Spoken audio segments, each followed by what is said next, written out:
units will be being provided with enhanced vouchers that'll go up to market rates, higher than what HUD would normally pay for a Section 8 voucher.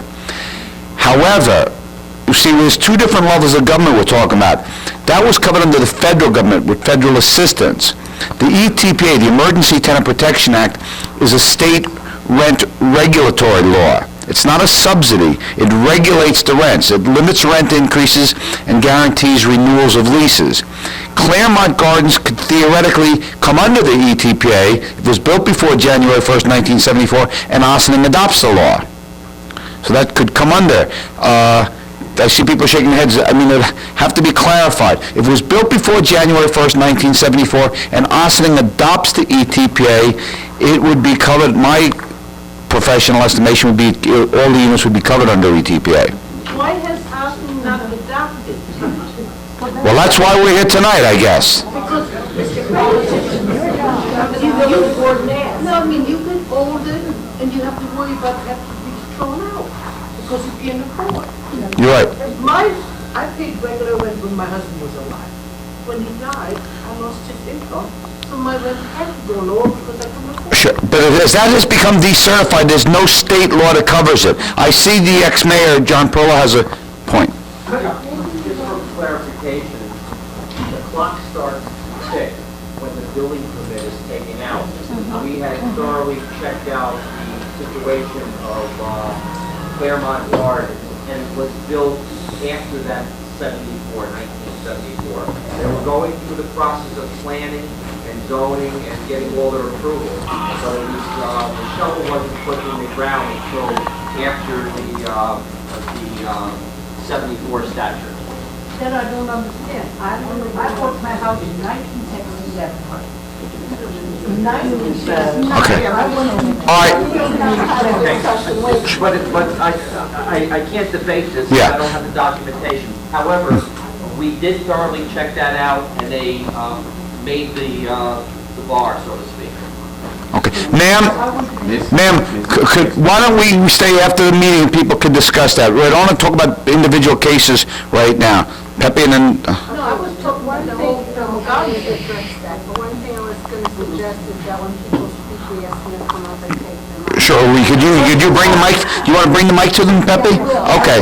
But what I wanted to just say is that brings up the question that has come up here, that Claremont Gardens actually, from our understanding, Claremont Gardens has the building occupancy certificate for October 74, so it makes it ineligible, and that brings us to the point of if Ossining adopts the ETPA, there will be some buildings immediately covered, but what can we do to further protect buildings like Claremont Gardens and Snowden House? Dennis, even though the project still continued maybe into 75 and 76, they made it under that January 74. It was after that. Yeah. I have a couple things on that. Sure. All right, let me just respond to Pepe's question. She says, what can we do for those kind of properties, such as Claremont Gardens, that had a certificate of occupancy after January 1st, 1974? There is some miscommunication out there, and then, people talk and things like that. My understanding is those buildings cannot be covered. There's some people have been talking about, well, maybe we can ask the state legislature to do something or whatever. The only way it would have to, individual state legislators could not do anything. The state would have to extend ETPA for later buildings, and I don't believe that will happen. That's I've been doing this for a long time. I don't believe it'll happen, but doesn't mean we can't try to do that. But the state law now is for buildings built prior to January 1st, 1974. Does anybody else want to speak on that issue? Yeah. One thing I just want to point out is the issue about whether or not this building is subject to the ETPA, had you had that law in place, is not really that cut and dry. Okay? When a certificate of occupancy was issued for the building, that's a nice date. When did ground first break? Those kinds of things. There are a lot of different levels. A building doesn't just magically appear. You all know that there are various phases that a building goes through before somebody actually can walk through the door. So I would say that it's actually an issue for debate and for investigation as to whether or not that particular building would be covered. I haven't seen any of the building department documents, so I couldn't give you even the slightest bit of a suggestion as to what happened. But my guess is if people could walk through the door, there was an certificate of occupancy for October, there's something going on in January. Okay, so I would not, say that's tossed to the wind. One thing I want to point out is that in jurisdictions that do have the ETPA, when you have a building that was either state subsidized or federally subsidized, state subsidized buildings are frequently referred to as Mitchell-Lama developments, if you're familiar with them. When they come out from under federal regulation, typically, if they are and have been built prior to January 1st, 1974, they will then fall in the jurisdiction of the ETPA, so that these rent, laws and so forth will apply to them. One of the problems that we actually saw in Yonkers, for instance, there was a building at 100 Harriet Street that was federally subsidized under this program called a 236. It's where people in the apartments have a subsidy that's attached to their apartment. What happened was the owner applied to HUD. It was all very fuzzy and so forth, what was actually going on. But when the owner applied to HUD to actually prepay the mortgage and convert it and sell it and so forth, they actually proposed with the new owner to do a renovation. So HUD actually gave the owner permission to almost effectively double those rents. So they went, for instance, I think it was a 2-bedroom apartment, it might have been going for $700, and after HUD approved the increase, they were now going for an excess of $1,200. Actually, it went more up to $1,400, but the city of Yonkers intervened. The housing authority put pressure on the landlord and said, whoa. So with the housing authority's intervention there, they actually agreed to lower it somewhere in the $1,200 range. So, these kinds of things happen. So you're saying, what can you do to stop that? Well, in that particular case, the building was mobilized after the fact. So it really was the kind of thing, when any of these things happen, tenants in place have to receive notice. Nothing can happen unless there's a year's notice. So there's certain things that have to happen with this notice. It has to be posted in a conspicuous place. It has to provide for public comment to HUD, those kinds of things, tenants and so forth. Inspection of certain documents, notice of what the proposed increases and changes and so forth will be. And that's the time.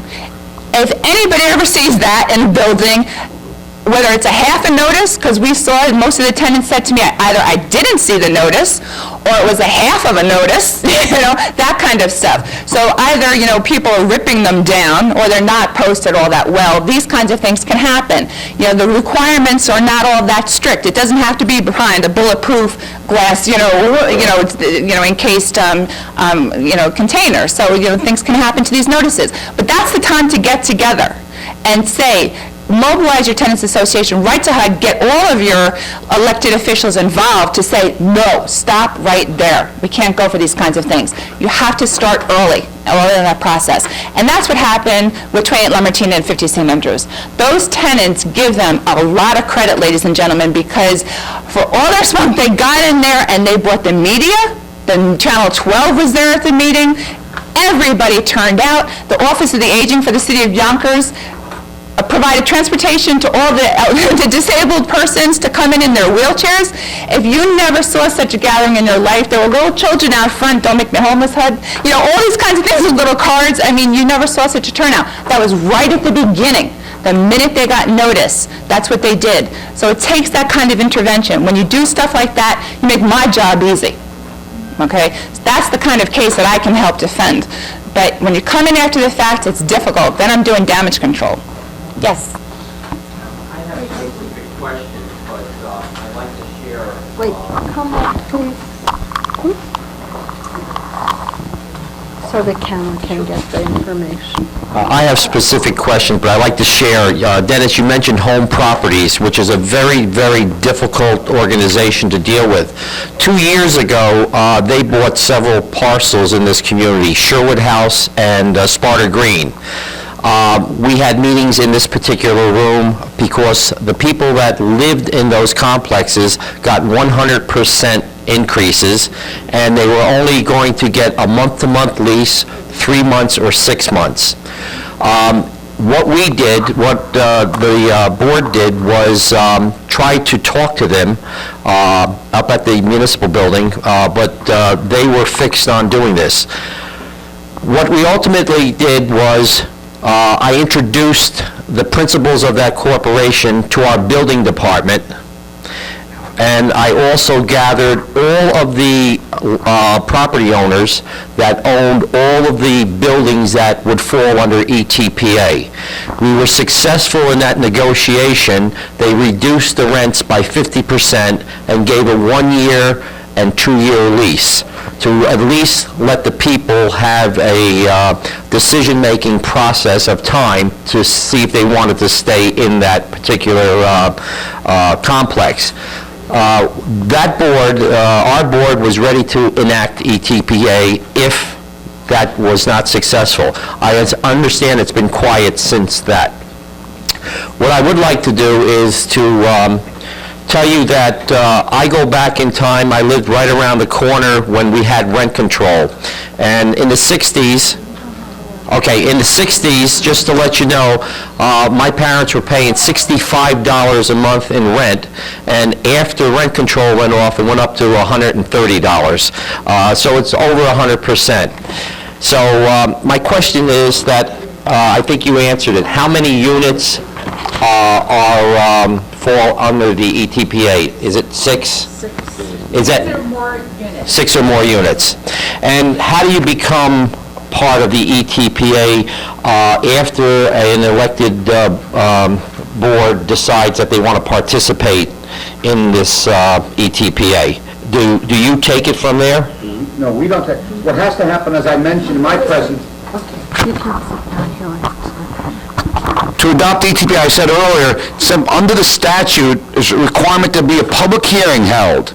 And anytime thereafter, the local municipal board, the village board, the town board, the city council can just pass a resolution adopting the ETPA. They send that message to the state agency that administers the law, as Gordon said, the New York State Division of Housing and Community Renewal. Then they send notices out to all buildings to be covered, and they then set initial rents, and they usually at whatever the rents are at that time. And they let landlords know then what the process is for then renewing leases and how they'll be subject to future guidelines. Can a future board terminate this? Can a future legislative board opt out of ETPA? I believe so. Oh, they Yeah, can. sure. Okay. None has in Westchester. What about the rents at that point in time? Let's just say somebody is automatically paying $1,500 a month rent, and they know that ETPA may be coming to the village of Ossining. Before that enactment, can they raise that rent and fall under that guideline of, say, $1,800 or $1,900 a month? They could try. It would be up to the DHCR, which would just establish the initial rents. If they could look at recent activity before then, and they could take that into consideration, they could resist that higher And amount. are commercial rentals No, part of this? no. And my commer- last question, what about a property owner that does renovations to a building and shows proof that They have expended X amount of dollars for roof, kitchens, bathrooms, and things of that. Yeah, that's very simple. It's called major capital improvements. Landlords covered under ETPA can get increases. The Rent Guidelines Board passes what are called annual adjustments for leases that come due that following year. They can raise their own, whatever that is. But there's also other ways landlords can raise rents, one of which is what Mr. Perlo just talked about. It's called a major capital improvement. If a landlord does something that's a building-wide improvement that's depreciable under the Internal Revenue Service Code, he can then apply to the state agency to pass that cost along to the tenants. Linda? Come up here. We're going to ask Linda and people, but if there are people later who want to ask questions who either don't want to get in front of the camera or who cannot get up and come up front, please let me know and we'll try to get the microphone to you, okay? Okay. Just to be clear, if you are in a building that then comes under the ETPA. Is there such thing as a rent rollback? I mean, if your rent, say, was $1,500 and you're now under ETPA and they found out that rents across the board for, say, for a one-bedroom apartment were really $1,200, can there be a rollback? I think what is happening there, When a building under ETPA, first of all, there's an accounting process. For the first 2 years, they do not submit that information to us. After the owner has owned that building for 3 years, they then give us their financial data so that we review that before we make a decision. So if a building is just going under ETPA, you're not affording that landlord has, the owner has the right to not supply that information until the 3rd year. All right? So to answer your question, if the building is just going under ETPA, then that criteria has to be met first. To ask for a rent rollback and the building, and we do not even see the information from that building owner, I would say that the best way that I can answer this is to refer you to John Branca at DHCR, the White Plains office. Does anybody else want to comment on this before I ask my next question? You wanted to know if the building came in and rents were $1,500 what the landlord was charging, could the tenants then apply to have it reduced? Right, if it was deemed to come under the ETPA guidelines. DHCR sets the initial rents. They could determine if there was an immediate increase beforehand that was improper. But the DHCR, the state agency that determines what the initial legal regulated rent will be. So it'd most likely be the rent that was in place, but if there was some activity immediately before the adoption, they would take that into consideration and they could reduce it if it was that. Like let's say the word was out that Ossining was going to adopt ETPA. All of a sudden, 4 or 5 landlords, try to put a $500 increase. My guess would be that the DHR would say that's illegitimate. They would go back to what it was before then. Because remember, and tenants who may be moving into that, then they would have the administrative ability to file a complaint. One thing the law does, as I said in the beginning, it's a rent and eviction law. It limits rent increases and protects against unjust or unwarranted increases. It also provides tenants with the ability to make various administrative complaints. If they think they're being overcharged, if they believe they're being harassed, they can make 2 different types of service complaints. If they don't have everything working in their apartment, or if something's not working in the common areas, they can file administrative complaints to the DHCR, and the DHR then could act on that. So there is the possibility. There's not too many scenarios of new communities opting in. Like I say, when Croton-on-Hudson opted in, they were the first new community in 30 years to do it. The example there, though, is that the DHR accepted the rents that the management had there before they put the increases on.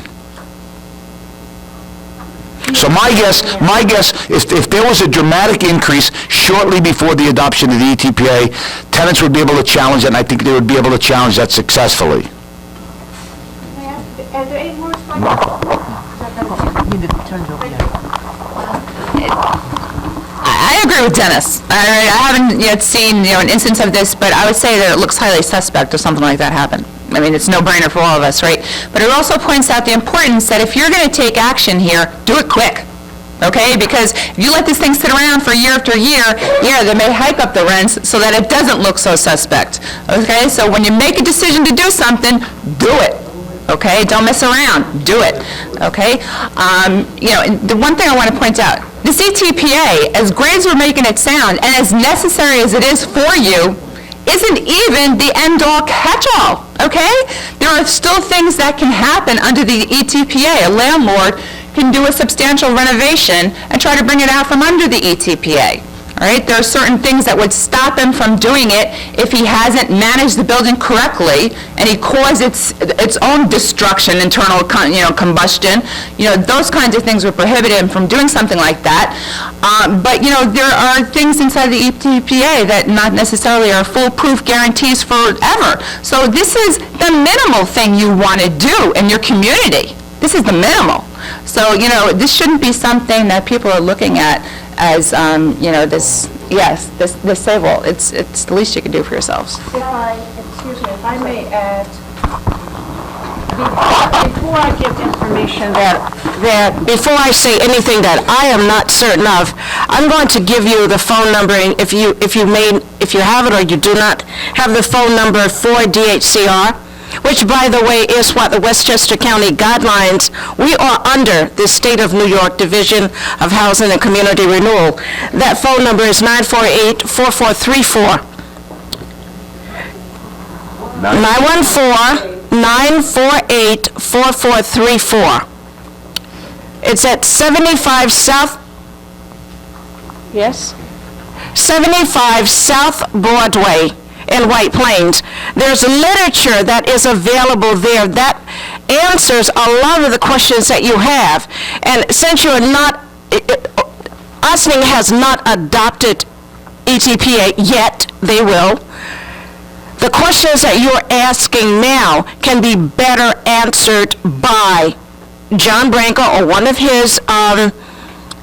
members at DHCR. Let me say that real quick. While we're giving information here, DHCR has a fantastic website, all right? So why don't you just go on to Google, dogpile.com or google.com, do a search for DHCR, Division of Housing and Community Renewal, and you'll see their website. They've got, frequently asked questions, they've got all sorts of forms. You can see the various complaints that Dennis was referring to in terms of things that, tenants can file with DHCR if they want them as an arbiter, and so forth. It's a tremendous website, so take a look at that if you get a chance. Can I ask one more question?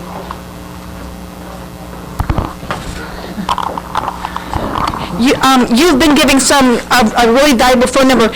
Is there a list that members of the audience can get that gives out the numbers of people on the tenant landlord board, their state senator, state congressperson, that they can write to and get in touch with as well? Because if you're talking about intervention, one of the best ways is also to let your state congresspeople and your federal congresspeople know. So it would be really helpful to know if there is such a list that people in the audience can get. You're not going to believe the answer to this question, the Blue Pages. Your telephone book is the most tremendous resource you have in your house, whether you know it or not. The Blue Pages are organized at the city level, the state level, the county level, the federal government level, and you will find in there every single person you need to know. But look inside of there. One of the other things is that the internet, again, just as a general, just a question here, how many people have access to the internet? Okay. All right, so we're only talking about half. All right, I would have thought it's more, but I just want to point out, I'm sure in your former mayor can speak to that, your library, I'm sure, has access to, for every single person who wants to walk through the door and use the internet. So you always have a place to go where you can get on the internet. If you don't know how to use it, do not think that you'll never learn how to use it. But that is the quickest way to find anything. So you go on the internet, you do a search for senators, everybody, you wouldn't believe the kinds of things you can get. Okay, you'll get everybody, a name and address, office, the localities, Senator Clinton, Schumer's and so forth. They have different offices in New York City, Westchester County, and so forth for you to contact them. You'll find anything you need to know. Westchester County Board of Legislators, etc. I wanted to piggyback on something that was said, though, because it's very important, and Emma Jean's right. In organizing experience, we've all had this. It's not that you're all going to become experts on ETPA and DHCR and all of these other acronyms that you'll get down well. But you should have a general understanding of what you're lobbying for. And if necessary, you should have a few in your group who are becoming expert on it. Because otherwise, the landlord lobby and the politicians that feel uncomfortable about this will say, oh no, but there's boogeymen down at DHCR, and they're going to come make it impossible for a landlord to own a building in this town. Or, oh no, ETPA has wrecked housing in Yonkers and other places. They'll come up with the biggest load of crap you've ever heard about how devastating ETPA is and how interventionist DHCR is and that kind of stuff. So find out what it's really about. Have a few people who can articulate what ETPA is about. Have a few people who can tell the truth about what DHCR does and doesn't do, so that when your opponents stand up and talk about the terrible things that they are and do and the terrible impact it would have, you can have a few people that can catch each of those points because they boned up on it. Don't go into this fight less prepared than your opponents are. Get people that are studying up on, and you may already be doing it. I might be telling you the obvious, but I've done this enough times, and I've seen the other side come out with these horror stories and latch on to the one case out of 1,000 where that might have taken place and paint it like that's 999 cases. You got to be able to come back at them with the way things really are. This is really good for us. It's worked for these other communities. We want it here. You got no good reason not to let us have this. I just have to tell this is just too funny. When John and Patricia and I were up at the County Board of Legislators on the housing resolution, one of the attorneys representing one of the landlord coalitions said, you know, I'm not so sure there is a housing emergency anymore. Okay, so in that respect, you know, don't expect that these things aren't going to be said. They will be said. The ETPA, the fundamental premise of the ETPA is that there is a housing emergency. So when somebody asked the question before, can you come out from under the ETPA, I think former Mayor Pertola, you asked the question. Yeah, you basically declare there's no more housing emergency. So, you know, and don't anticipate that the landlords bar, they are organized, they do have a lot of money, and they do have a lot of attorneys, okay? You know, that's just basically what's going on here. So they're very powerful, and, you know, they can try to push their points wherever they want to push them, but, you know, that's what you're basically up against, and you need to be educated, as John just said. I'm just going to ask a question about Claremont and Snowden. A lot of people are here tonight that live in two different buildings, Snowden and Claremont Gardens, and they're Mitchell-Lama buildings. And I think that there's a lot of misinformation about what Mitchell-Lama is. Can you guys just explain Mitchell-Lama and why the decertification is happening? What the next steps are? Claremont Gardens has already been decertified. Snowden is in the process of being decertified. We've been working for EPTA here for a long time, but this is happening right now, and it's very scary for a lot of people who really don't have good answers. Let me just point, I'm going to turn this over to Dennis, but one of the things I just want you to know is Snowden House, that they are Mitchell-Lama. Essentially, there was a very important case that just was published this past June, I believe, but basically just said what I said before, which is that when a Mitchell-Lama building comes out from under Mitchell-Lama's rent and regulated status, it does fall into the purview of the ETPA. So that is something you need to know, and that's not going to change. Not exactly. In the city of Yonkers, if I may address this. In the city of Yonkers, we have Philip C. Towers, 50, 80, and 100, that was also under Mitchell-Lama. They thought that they were going under ETPA. They did not. And this is not to discourage you, but there's no guarantee that that is going to happen. There's no guarantee, but you must fight for that. And those tenants fought for it as well. But the management that took over those buildings opted out of it. You want to speak, because there was an exception there, right? And it was sold.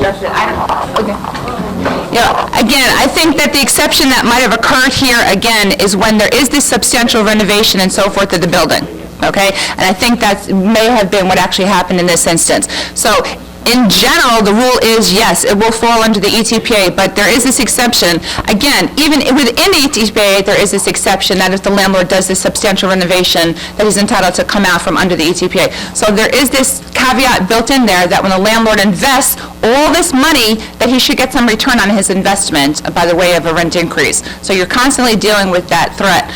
The thing to watch out for is when you have a building that appears to be perfectly fine, and a landlord goes and gets some very low-interest mortgages from HUD and a lot of other different organizations from the state, DHCR, or everybody else, to make these renovations. When you say, well, excuse me, you know, the plumbing was fine, you know, but now, you know, you're telling me that I need a whole new kitchen, a whole new bathroom, and everything else. So those are the kinds of things you have to watch out for. You know, update updating, maintenance, common things, to avoid everyday wear and tear effects on a unit are fine. But there were some very hefty, strong, solid buildings that were built in their days, okay? And, they don't necessarily need to be entirely revamped. So you got to watch out for stuff like that. There's some tenants who had a question. I'm sorry, I just want to ask very quickly, 5A5 exempts everything built after 73. Is this different? Yeah. Okay. Okay, that'll be next. Okay, go ahead. My name is Ethel Monroe, and I live in Snowden House. I was born in Ossining. It's rent subsidized, of course. Now, all of a sudden, Tuesday evening, there were 5 men here telling us what they wanted to do. Why? We're poor. We need help. And there's a stigma because you're rent subsidized? And this is Ossining? I was born and raised here, and it's wrong. And no, don't laugh. It isn't funny. That's my amen sister. I'm 86 years old, and I can tell you about Ossining. Now, Ossining has rich people, middle income, and us poor people. But we live too. And we like to look at the river also.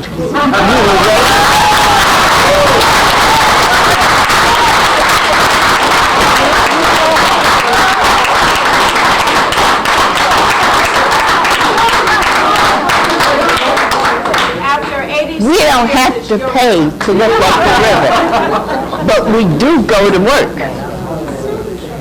Maybe we don't make as much as other people, but we enjoy what we have. And no one has the right. If we have the right to vote, they do not have the right to take our homes away from us. And we're not looking for that. And we need all the help we can get. I don't care about those rich folks in Ossining. I care about me and others in the same position as I am in. And we need that help. Now, you all better listen. This is no joking matter. It's serious.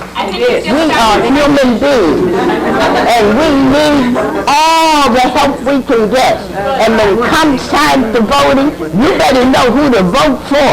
You vote for those that are going to help you. Thank you. You're welcome. I just wanted to tell the financial consultant and the owner who came to tell about what was going to happen, and they didn't notify me about the activists, but all the village people. This process that you're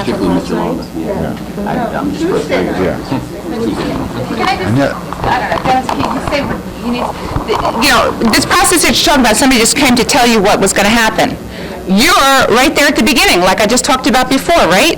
So now this is the time when everybody's got to yell up and down screaming, we're not going anywhere. Okay, so now this is the point where you basically get your tenants together. You invite all of your elected officials. They all come to a meeting, you get Channel 12, you do the things that you need to do to basically say you're not going anywhere, okay? I wanted to ask also, does this happen to be at the polls? During the time in November, or how would you go about helping us? With All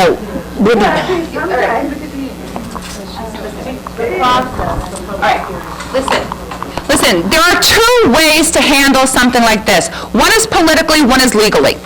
All right? There's a big old difference between politically and legally. Politically is, Mr. Mayor, there are how many of you living in this building? Just give me, come on, 100, 200, what? 120? 124 units. Okay, Mr. Mayor, here we are, 124 units representing approximately 2.5 people per unit. You're talking about 350 people. We have nowhere to go. When we lose our house, we will be on the steps of City Hall expecting you to build, find us a house. So, now, thank you. See you next week. What do you think is going to happen? What do you think happened in Yonkers? It's exactly what happened. We had people on oxygen, in wheelchairs. Do you think the city wanted them on? Absolutely. So that's the kind of thing that actually mobilized that community. So that's what I'm talking about. That's the political level. That's the nice way to do it. That's the way, well, it's one way to do it. If you find it effective, it was effective in Yonkers. It was a combination of political efforts plus legal efforts. In my office, I actually stood back. The landlord wanted to sue HUD. The landlord said, you can't terminate my contracts. So he said, why don't you join me in the lawsuit? I said, for what? I said, for what? You're going to tell me that this building should be terminated? There's nothing wrong with this building. I said to the landlord, I said to HUD, you're both crazy. There's nothing wrong with this building. Landlord, if there is, fix it. HUD, if there isn't, why are you terminating the contract? So, okay, I, as a lawyer, do not believe in litigation. It's a big old waste of time. You probably have a large number of elderly people in this building. Elderly people cannot stand stress. What I got the most pressure in the city of Yonkers for was how long it took me to resolve that thing. So basically, even though ultimately the housing was preserved, we had people who really, we were worried, weren't going to make it. It was that serious. So that's the kind of thing where you need to tell people that, as my elected officials, you're here to look out for us.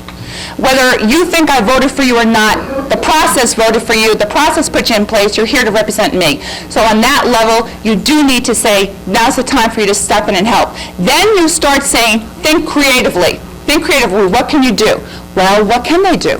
They can actually force some kind of arrangement. Your former mayor was talking about it, which is basically to maintain, even after the sale or disposition of the property, to maintain some kind of a subsidy there.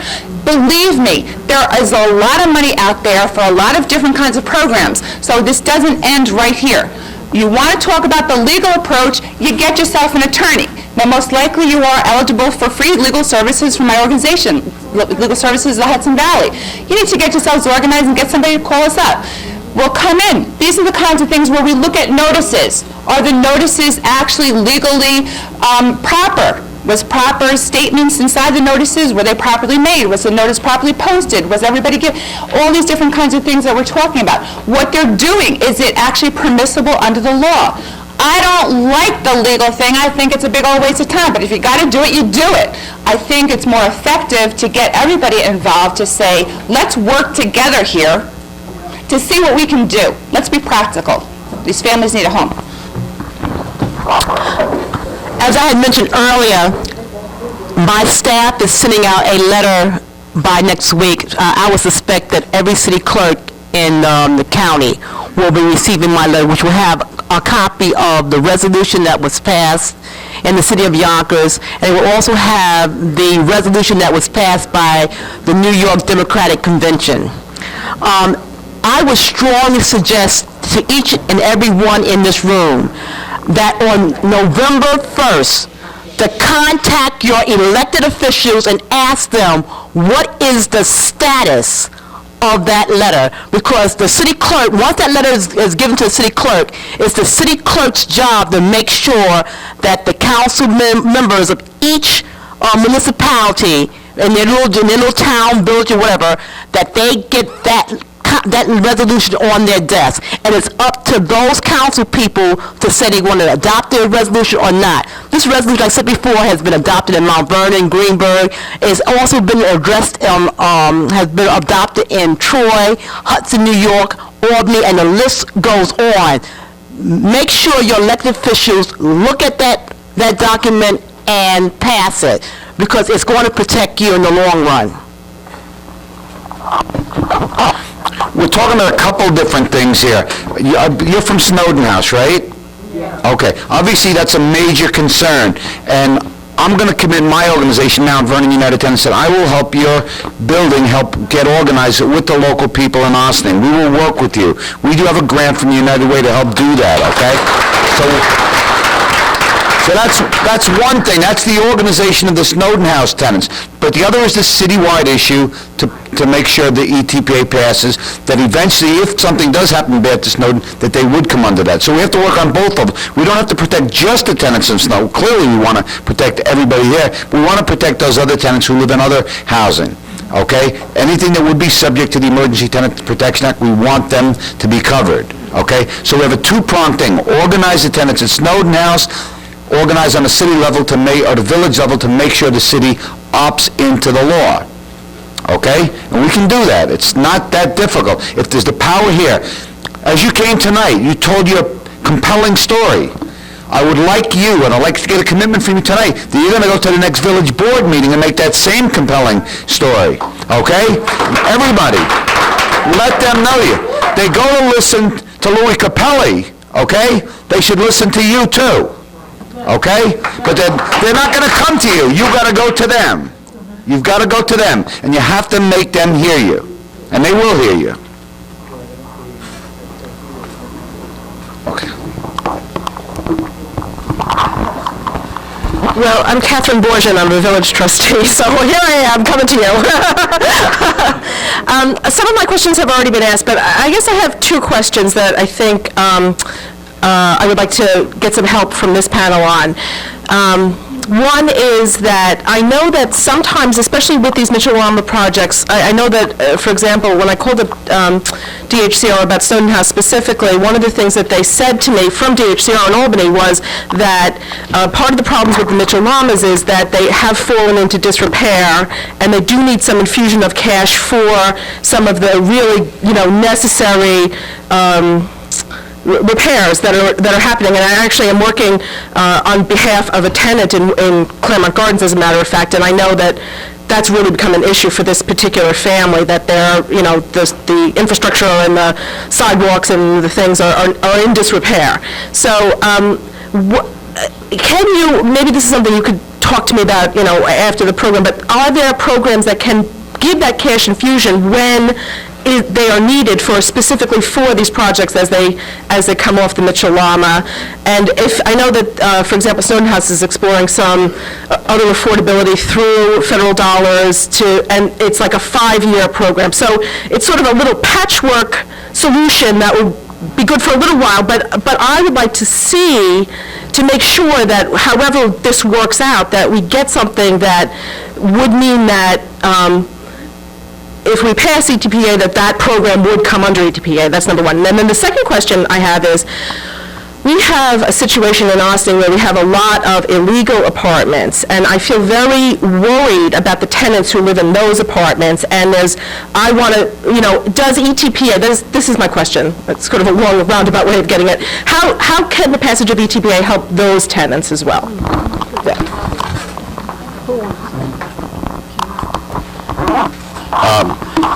My understanding, and I'm sure my colleagues will add to it, is that the buildings that participate in the programs are supposed to be getting inspections, and they're supposed to be being reviewed on a regular basis by DHCR, and if any kind of federal money is involved, by HUD or one of its programs, as it pertains to the physical structure of the building. And if there are... Or in the future. in the Mitchell-Lama programs, when they are involved in the Mitchell-Lama programs. And part of that evaluation is supposed to be taking a look at the physical structure of the building, the ceilings, walls, floors, foundation, except, plumbing, electric, et cetera, et cetera. And my understanding from conversations, at least from people at Claremont, were that, they, and also at Snowden, that there were structural things that had not been addressed. So in that particular regard, not only is the owner, does the owner need to be brought to task concerning those issues, but also the actual government bodies that have the jurisdiction for the review of those properties need also be held accountable, related to those structural things that should have been being addressed all along. But it's not under DHCR jurisdiction. Well, the Mitchell-Lama, it's not under the, it's not under the jurisdiction, you're saying? In terms of the... Claremont Gardens is under DHCR. It is? Yes. Yeah. Yes. It was. Yes. Yeah. Yes. Snowden House is not. Snowden House is not? Snowden House is not. Project-based Section 8? Yes. All right. Well, then HUD then has a responsibility, And you know. actually, that leads, can I speak just Yeah. very briefly then? I mean, I brought another handout. I mean, that's a very, very important issue right now, because there's a major thing happening in Congress right as we speak about this. HUD has this program called upfront grants for buildings that may have been mismanaged and being transferred. They can get up to $40,000 per unit, okay, to make them for long-term affordability. However, that money is in jeopardy. The Senate has already passed a resolution to eliminate that money. It's in front of the House right now, and everybody in this room could do something about that, because Representative Sue Kelly is the co-chair of the House Financial Services Committee. They may vote on this Tuesday. So it's important for everybody in this room to call up Representative Sue Kelly on Monday and Tuesday, and I'm going to pass out some flyers on this. It's a call to action. It's got Sue Kelly's local number and her Washington number. And there's an accounting trick that's going on by the federal government on this also. They're taking some money. Oh, this is Lori. If this is Lori, but if anybody's in Sue Kelly's district, and even if you're not, call her up anyway. Say you're close by, because this is outrageous what's going on. This could really jeopardize a lot of buildings that are coming out of project-based Section 8, things that may have been suffered some mismanagement. Yes. Anybody could call, yes. Now to the second point that Trustee Borgia was making concerning illegal units. To be quite frank with you, if they are illegal units, there is no protection as far as the tenants in the building is concerned. Doesn't mean you don't have the human rights and the civil rights, and there is some coverage in terms of a person as it relates to you are a tenant in the building, you may have been there for a period of time, but you don't have the same kind of coverage as if you were in a legal unit, as if you had a bona fide lease, or even a legal unit that you were renting on a month-to-month basis. Because, quite frankly, your local municipality, your buildings department, et cetera, can bring it to court and force an eviction on their own legally because it is not a legal unit. There really is no coverage, and I understand that there are literally thousands of people in the county of Westchester that have no other options because they either do not have the income or they don't have the legal status to make application to public housing, to make application for Section 8 or any of the other rent subsidy types of programs, project-based or tenant-based. So those persons really have no protections whatsoever at all. I'm not trying to suggest that they don't have some due process and some legal, human and civil types of protections, but it is not going to be a protection in terms of their habitability, in terms of their being able to get a lease, in terms of their doing something that will bring an illegal unit into a legal status. I don't know if Nancy had any comments on that as it relates to, local. Would you like to ask your question first?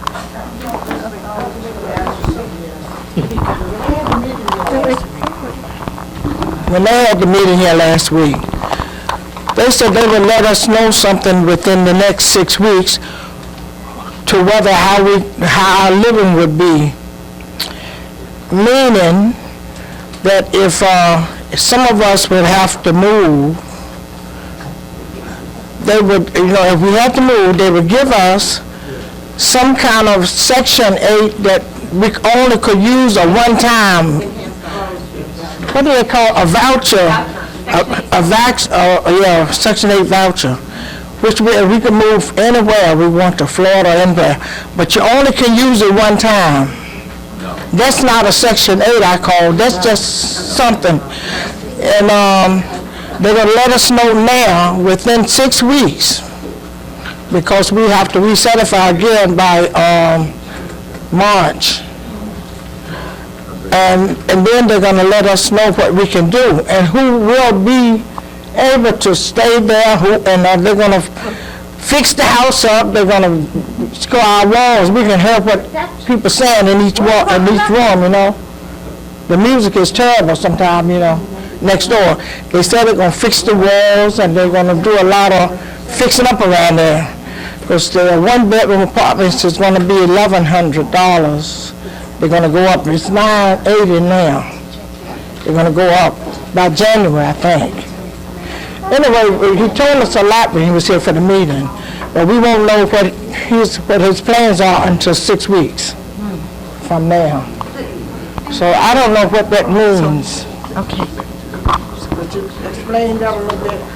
I just wanted to tell you that they're trying to go to market, but that if they can't get it, they're going to go to enhanced voucher. So they're trying to go to market. Okay, look, there's just so much going on here you wouldn't believe. But let me just point out, one of the trustees asked what can your city do for you? I just heard today from some colleague in California that Senator Schumer put an amendment inside, I guess, of something that's currently going before the Senate to actually help project-based Section 8 buildings that are coming into foreclosure or other disposition. I don't know what other disposition means, and I haven't seen the amendment myself, but I'm just suggesting, Madam Trustee, that you contact Senator Schumer's office and find out exactly what that's all about. Because if something like that gets passed, it may mean that you can have the continuation of a project-based subsidy, okay? There may be some means. New York City, for instance, the council actually voted on a special bill to allow a right of first refusal for buildings that were coming out from under a state or a federal subsidy of purchase by the city or by the tenants. So it was passed by the council. I understand, I think Mayor Bloomberg vetoed it, but, you know, it's not dead yet, okay? But those are the kinds of things that your city can do for you, create those kinds of rights for you. When you're talking about these buildings that are coming out from under regulation, typically, they cannot just leave you in the lurch. They do offer Section 8 vouchers. How that differs from what you are in right now is that the voucher sticks with you. They call them sticky vouchers. So it sticks with you wherever you go. You can use it anywhere in the United States. It's a federal program. It's a federal enhanced Section 8 voucher. It's not a one-time thing. Okay? No, it's not one time. What it actually relates to is you're being eligible for the Section 8 program, so long as you're within the income guidelines. It stays with you. It cannot be terminated unless you do something wrong or you're just financially not eligible. So that is some measure of security to you, but as we said before, we prefer to see that your unit itself stays affordable rather than you having to use a voucher to afford it. With these voucher programs, a tenant is only required to pay 30% of their income towards rents. That's what you're doing right now. So you would think it's transparent that with the voucher it's the same, with the unit it's the same. But we think that for the long term, it's wiser to keep the unit itself affordable so that when you pass it on to your children, they'll have an affordable unit and so forth. Let me just put, so there is some measure that people try to tell you that there's security and so forth for the voucher program, and some things like that are there. What you want to make your elected officials aware of is that in these past few years, the voucher program funding has seen some serious cuts, and I don't want to sit here and panic everybody, okay? So I'm not going to try to give you the gory details. I think all of you are very, very nice people. You're listening to all this information. I think that you really need to have some help here. Your city is obviously helping out. I want to just say that you do need to just, you know, one of the things that when we worked with the elder we found was we need to do a lot of hand-holding. We don't want people to get ill over this whole thing. The point is to make you happy with a stable housing. So you need to take action, but have some confidence that things will work out, okay? So really fight hard, but have that confidence. So I just want to point that out, okay?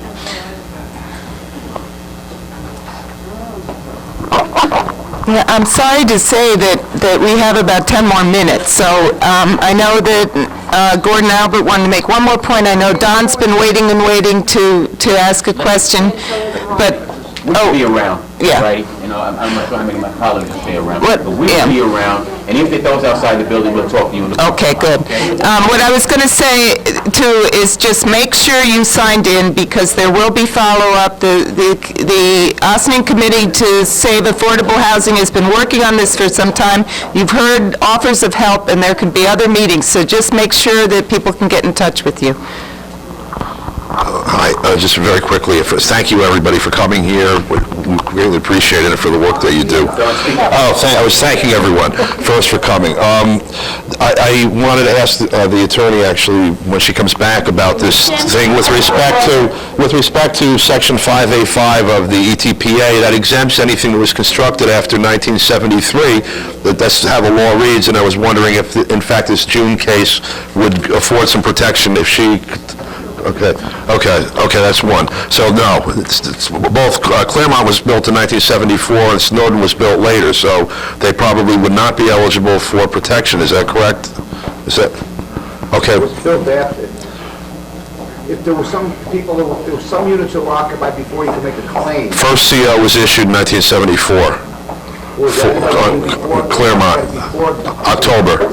First, yeah. But as Nancy mentioned in her presentation, sometimes, even though a C of O is issued at a certain date, people may have moved in. Gotcha. If you can find a hook, then you got it. Okay. Possibly be litigated. I understand, so we got to dig for that. Okay, then the other, I really wanted to ask Ms. Lofton Woods if you would name the names of the people that are on the Rent Guidelines Board that are obstructing or basically giving tenants a bad job. This will be televised here. People in Ossining will contact them. Some people will contact them a lot.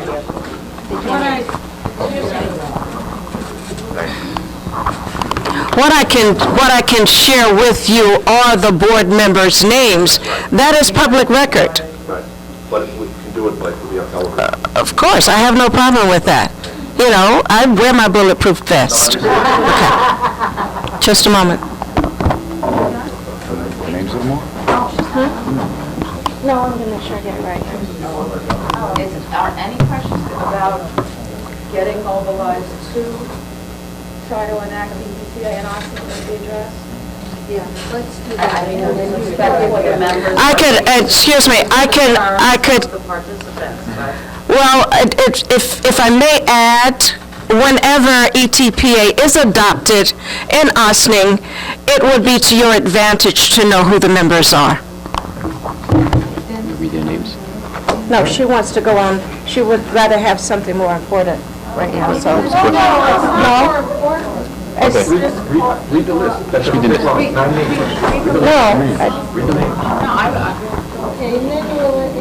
Then we'll answer your question. Boy. All right, the chairman of the board is David Cheek. The public member is William Brown Jr. The landlord representative is Elliot J. Cherson, Kenneth Finger. Jane Morgenstern is a public member. Jay Shapiro is a tenant representative. Joseph G. Whalen Jr. is a public member. Yours truly, Imogene Lofton Woods, is a tenant representative. And Norman Y. Zelvin is a public member.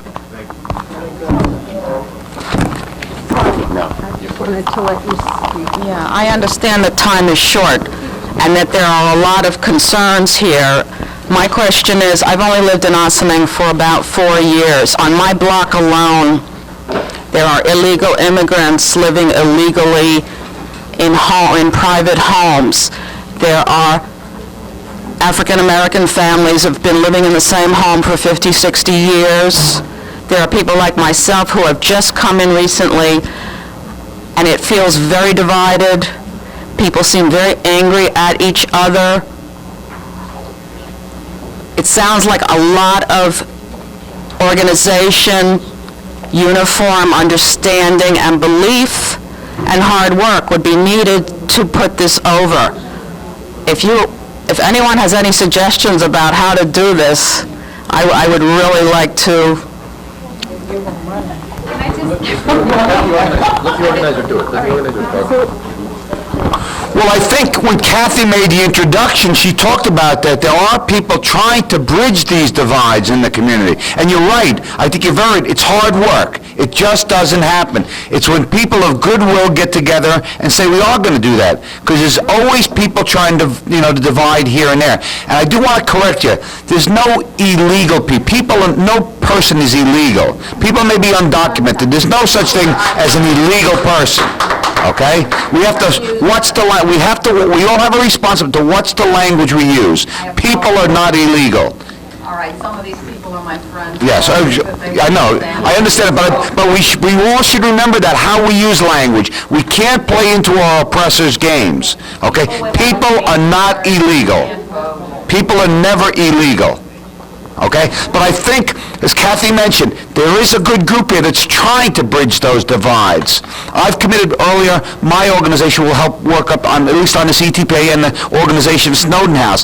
We've got to get together. I mean, I don't know what the next step is if we want to schedule another meeting, but I pledge my assistance, and I'm sure some of these other good people on this, I mean, Gordon Albert clearly is committed to this here at IFCA. The good people have got to step forward, and we committed to do that.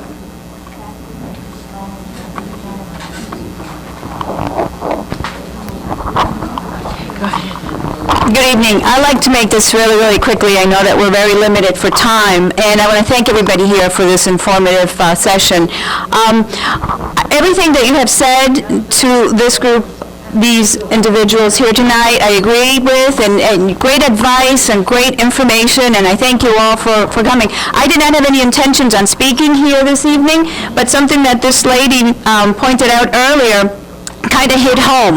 And everything that you're saying and everything makes a lot of sense to me, except that I remember back in the 80s, early 80s, where I was more or less in the same situation that you were in. I had just bought into a co-op, okay, but I was on the other side, not knowing anything about co-ops or anything like that. When I got in and I made this major investment, turns out the sponsor was crooked, it was a mess. So I opened up this big can of worms, over 500 units. And we gathered together. And that is what I want to address here this evening, okay? Because what do we have here? Representation of two complexes? Is it Snowden and Claremont? Okay, I understand that Claremont Gardens has over 200 units, and we might have, 10 people here representing Claremont Gardens. So I think that a step before we get to this level is we first need to reach out within our own complexes. We need, and I'm going to tell you what I was told when I was in that position back in the 80s. Get together. Are you together? Do you have a committee? Do you have legal representation? No, you don't have a committee, you don't have any unity, and there's strength in unity.